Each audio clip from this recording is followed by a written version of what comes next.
তো hello everyone, সবাই কেমন আছে? আশা করি অনেক অনেক ভালো আছে। আমি অনেক অনেক ভালো আছি। সবাইকে জানাই গুড মর্নিং। আমাদের ঘরে হয়েছে মানে কালী পুজো, তো কালকে থেকে অনেক কাজকর্ম করেছি। সকাল সকাল ঘুম থেকে উঠে অনেক কাজ করেছি। আর আমার এই অবস্থা দেখো। আর বলবে কি কাজ করছে, তো তোমাকে দেখিয়ে দেবো। তো আজকে আমাদের মানে ঘরে পুজো, তো তাই যা অবস্থা, আর আমাদের ঘরে যা অবস্থা।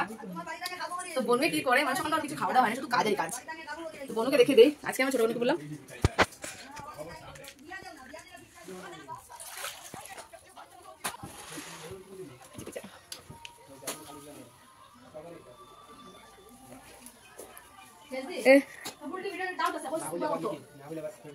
গাইস, আজকে আমাদের ঘরে কিন্তু অনেক মজা। সবের জন্য একটা একটা কাজ চেপে রেখেছি। তো কেউ বাকি নেই। সকাল সকাল ঘুম থেকে আমাদের ঘরে তো ছোট ছোট ভাই বোন আছে, তো খাওয়া দাওয়া তো হবে। এই সব কাজ সেরে ওদেরকে দিলাম চা বানিয়ে। তো খাওয়াটা ইম্পর্টেন্ট, আমরা খেলে না খেলে ওদের তো খেতেই হবে। তো বলবো বললাম তুই গড়টা পৌঁছে ফেলো, আর আমি অনেক কাজ করেছি, এখন যাবো করতে। তো আজকে আমাদের কি কি হবে কি না হবে দেখতে পাবে ভিডিওতে। আমি মানে ফ্রেশ হয় নাই, এখন বাজে সকাল 8টা। স্নান টান করে রেডি হয়ে তোমাদের সাথে দেখতে হবে। রেডি সেডি হয়ে তোমাদের সাথে এসে পড়লাম। আর জানোই তো পুজো ঘরে মানে কি এত কাজ সামনের জিনিস কাছের জিনিস সামনে থেকে রেখে কিছু খুঁজে পাওয়া যায় না। আর এত উল্টে পাল্টা তাড়াহুড়ো, এই এদিকে ওটা ওদিকে সোটা দে, এই ঝামেলাই নিয়ে চলতে আছে। আর আমি কালকে রাতে পুজো আমাদের ঘরে, আমি আর বোনু সবাই একসাথে মেহেন্দি লাগিয়েছি ওই যে আমার হাতে। তো এই গরমের মধ্যে শাড়িটাই পরলাম। শাড়ি পরার কোনো ইচ্ছে ছিল না, মায় বললাম শাড়িটা পরে নে। তো শাড়ি পরলাম। আমার কেমন লাগলো শাড়ি পরে? শাড়ি পরে তো আমাদের ঘরে পূজা কেমন চলছে বা কেমন কিভাবে হয়েছে তোমাদের সাথে দেখতে পাবে ভিডিওর মাধ্যমে। 3 দিন আগের থেকে আমাদের ঘরে কাজ চলছে।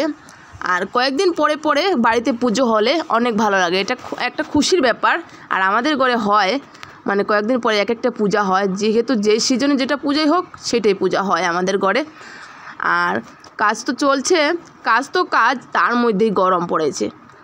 আর গরম পড়লে তো কী হবে, গরমের জায়গায় গরম থাকো, কাজ তো করতেই হবে।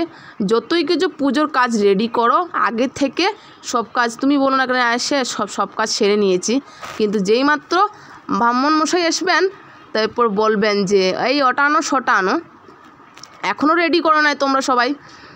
তো এর তো লেগে গেল হইচই। জেঠিমণি, কাকিমণি, পিসো, এই যে আমার দেওঘুরি পিসো, সবাই একসাথে কাজ চলছে।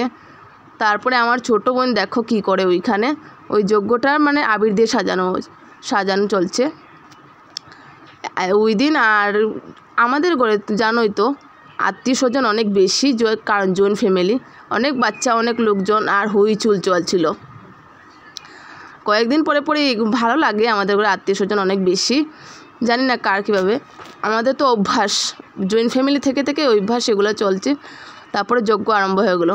আর ওই যজ্ঞের সময় উপর দিকে এত রোদ, তার মধ্যে তো কোনো ফ্যানের কানেকশন ছিল না, আর গরম।